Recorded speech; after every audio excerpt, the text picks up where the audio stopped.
Nous continuons l'épisode sur Terre, mais dans une grotte très très sombre. Ah, mais ça fait peur, ça, une grotte sombre. Moi, j'ai pas envie d'y rentrer. Et puis, quand on parle, tout résonne et nos trois amis vont s'y aventurer dans cette grotte sombre qui résonne. Mais ils ont de la lumière quand même. Ils ont quelque chose parce que moi, j'ai peur dans le noir. Bien sûr qu'ils ont une lampe. Une lampe? Une lampe électrique? Oui. Ah, à l'époque des pirates? Mais c'est pas possible, ça. Bon, une lampe torche, on va dire. Ah, une torche, d'accord, ok, d'accord. Une lampe pour aller dans les grottes sombres. Et c'est là-bas qu'il y a le trésor, alors? Et oui, c'est dans cette grotte qu'il y a le trésor.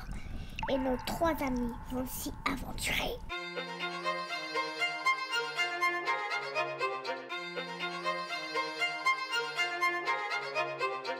Les histoires capillotractées.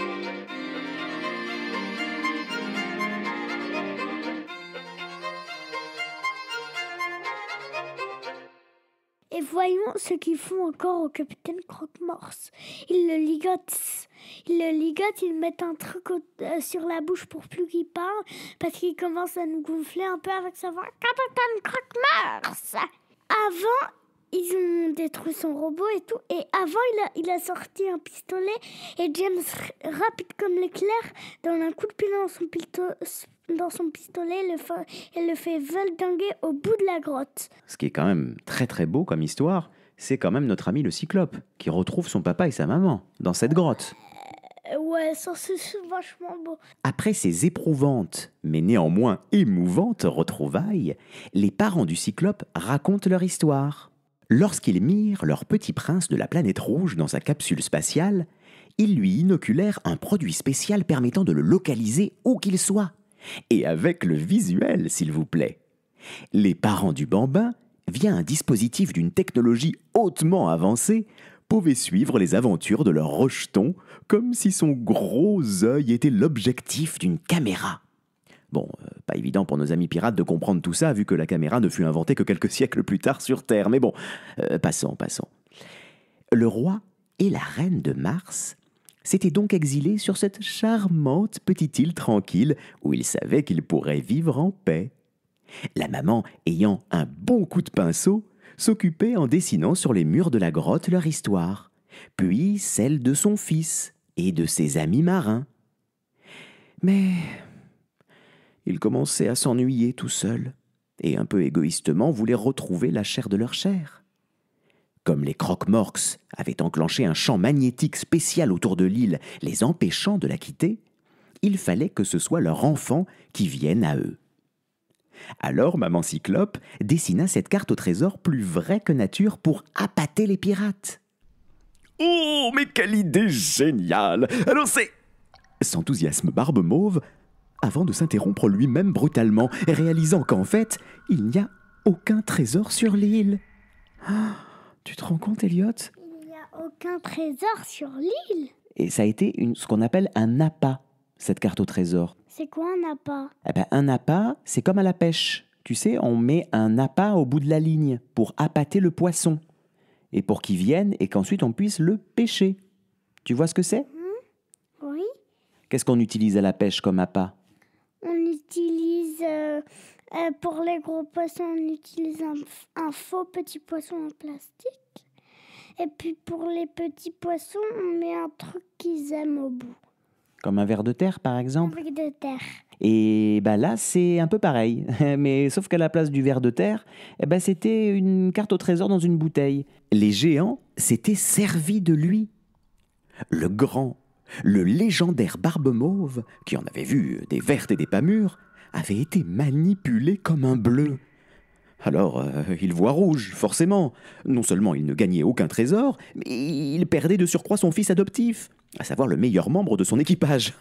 De quoi broyer sérieusement du noir. Lisant la déception sur le visage du capitaine, Papa Cyclope s'empresse d'intervenir. Le plus drôle, c'est que quelque temps après avoir envoyé à la mer notre fausse carte, nous avons, mon épouse et moi, trouvé un vrai trésor caché dans les méandres de cette grotte. Ça vous intéresse peut-être d'y jeter un petit coup d'œil, capitaine? Demande non sans ironie la bonne maman en clignant malicieusement de son œil gigantesque. Sans vouloir sembler purement cupide, je répondrai que... Paul semble bien sûr que je veux le voir, ce trésor! S'emballe le capitaine. Et tout ce beau monde de s'engouffrer au fin fond de la caverne jusqu'à une excavation menant à une salle gigantesque. Les pirates, oh là là, ne savent plus opposer le regard, tant la vue qui s'offre à eux est merveilleuse. Il y a là, Elliot, des montagnes d'or, de diamants, des bijoux, des joyaux de toutes tailles et de toutes les couleurs. James et Isabella, émus, se regardent puis s'embrassent tendrement. Barbe Mauve saute non sans difficulté au cou des cyclopes et les embrasse également, heureux. Mais au bout de quelques instants, le célèbre capitaine semble perturbé. Il se rapproche d'un bijou. Mais ce diadème, je le reconnais. Je l'ai volé moi-même à la garde rapprochée de la reine d'Autruche. Et là, ce sceptre, c'est celui du roi Friedrich Hubert de Roquefort.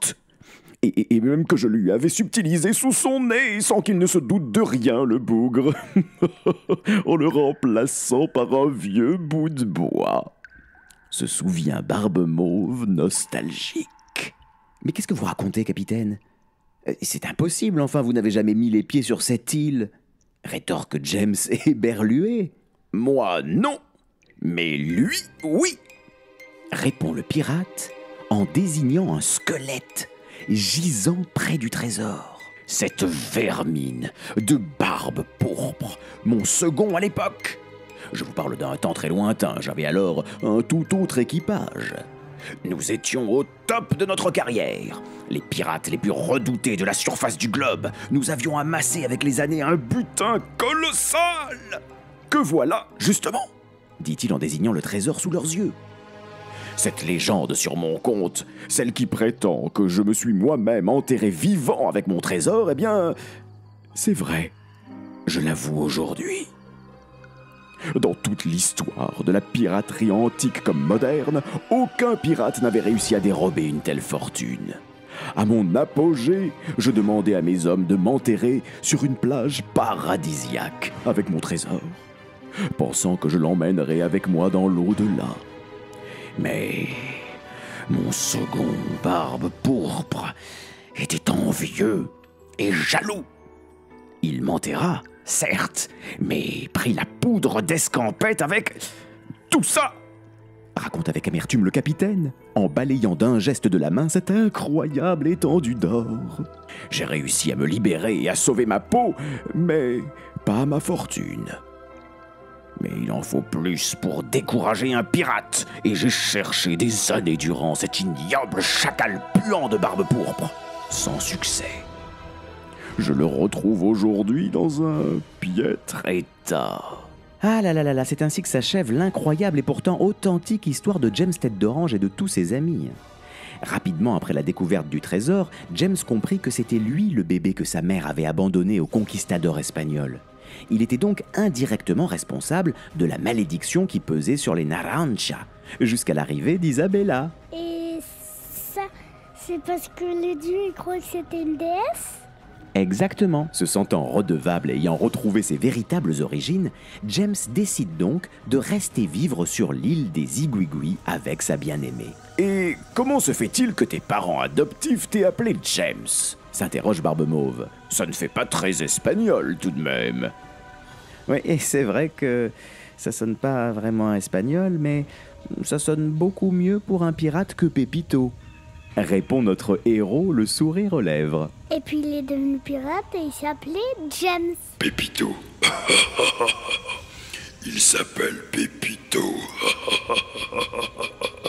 S'esclaffe le cyclope. Oui, bon bah ça va, hein, on va pas en faire un fromage. Rétorque James gêné.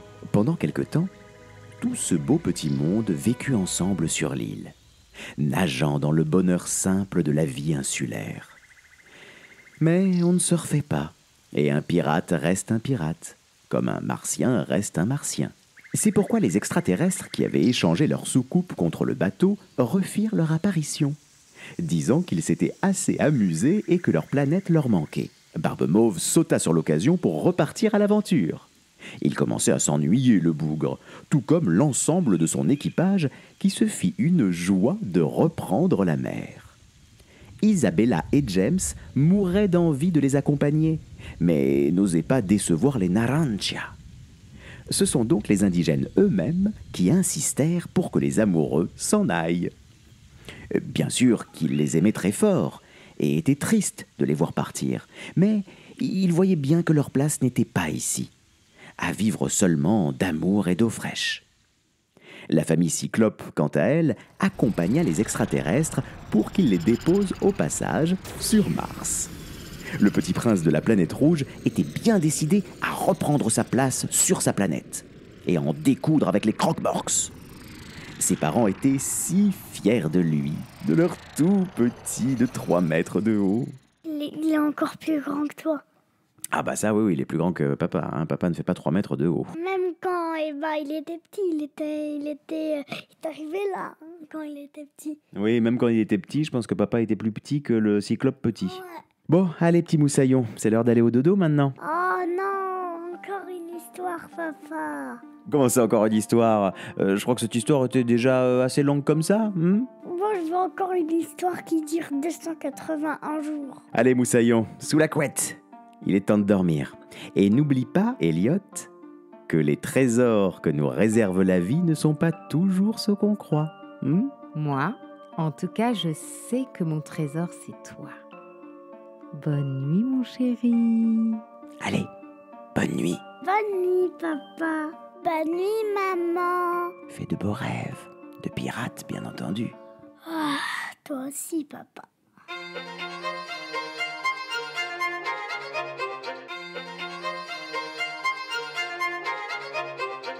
Les histoires